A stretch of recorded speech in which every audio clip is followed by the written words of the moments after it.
Nous fêtons aujourd'hui Sainte Gertrude. Nous sommes à l'époque du Moyen-Âge, à l'époque où le monde cistercien commence à sortir de terre, si je puis dire.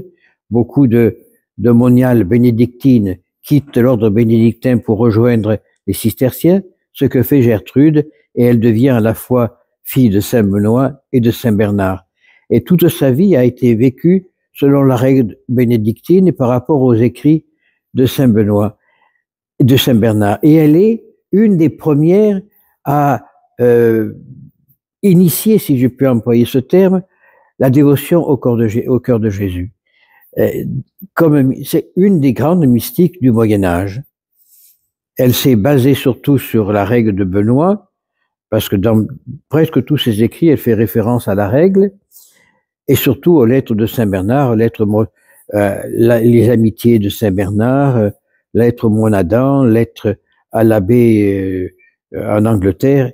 Tout est basé sur cette spiritualité bernardine qu'il a élevée et qui a fait élever une quantité d'autres sœurs autour d'elle. Mais si je puis, elle a ouvert la porte, si je puis employer ce terme, à la dévotion au cœur de Jésus. Et toutes ces méditations, Marie-Madeleine Alacoque, quelques siècles plus tard, à Paris-le-Monial, a vraiment donné cette dévotion au corps de Jésus. Mais tout vient de cette Gertrude.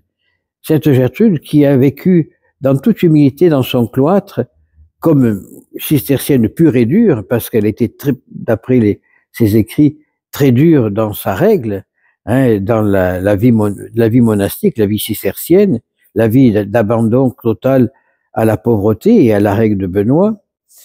Elle a quand même fait de grands livres. Elle a écrit, quand on lit les méditations de Gertrude, on est émerveilleux de voir que une femme au Moyen-Âge puisse faire ce qu'elle a fait. Parce que on s'imagine encore au Moyen-Âge des gens un petit peu retardés, seuls les clercs sont des gens érudits. Non, là, elle démontre par ses écrits qu'il y avait des femmes encore beaucoup plus érudites que certains hommes à son époque. Oui, elle n'a pas fait la Sorbonne, puisque les femmes à l'époque n'avaient pas le droit de rentrer à la Sorbonne. Elle n'a pas fait des études théologiques immenses, mais par la prière, Dieu lui a donné des choses splendides. Et là, on voit véritablement ce que dit la réalisation de ce que dit le Christ. Il se révèle aux petits, aux petits et aux humbles. Qui était Gertrude? Au départ, une simple converse qui, par sa constance et sa prière, est devenue sœur de cœur, puisqu'il y avait des différences dans les monastères, qui n'existent plus à l'heure actuelle, ce qui n'est pas plus mal. Et comme sœur de cœur, elle a écrit et édifié ses sœurs. Elle a même édifié d'autres moines cisterciens. C'est vrai qu'elle s'est inspirée d'écrits de Benoît et de Bernard. C'est vrai qu'elle s'est inspirée de cette spiritualité cistercienne qui ouvre le cœur vraiment à l'amour de Dieu. Et ça a été une des chantres, si je peux employer ce terme, chantre de l'amour de Dieu. Tous ces écrits sont axés vers une seule chose, l'amour. Si je ne suis pas capable d'aimer, je ne suis pas capable d'être aimé.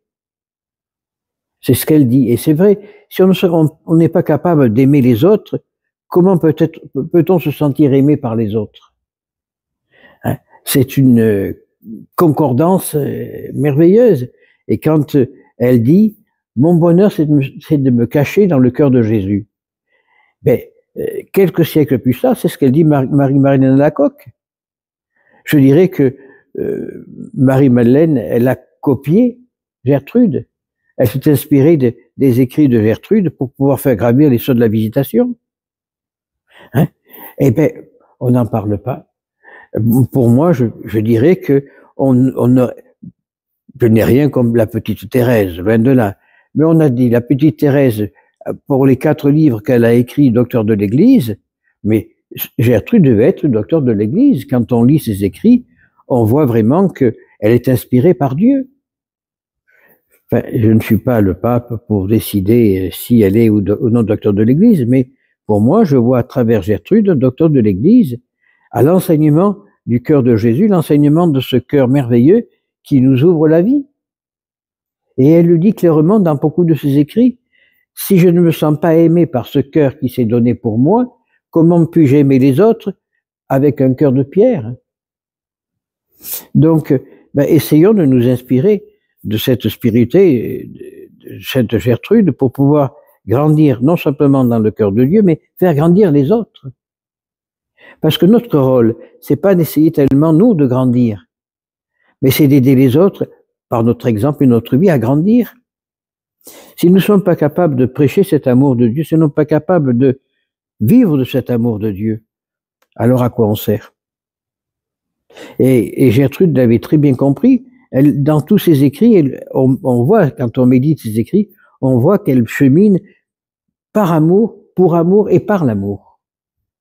Donc, demandons à Sainte Sainte, bonne fête ma sœur, mais par l'intercession de Sainte Gertrude, de rencontrer cet amour du Christ pour pouvoir le partager à nos frères et les autres, ainsi soit-il.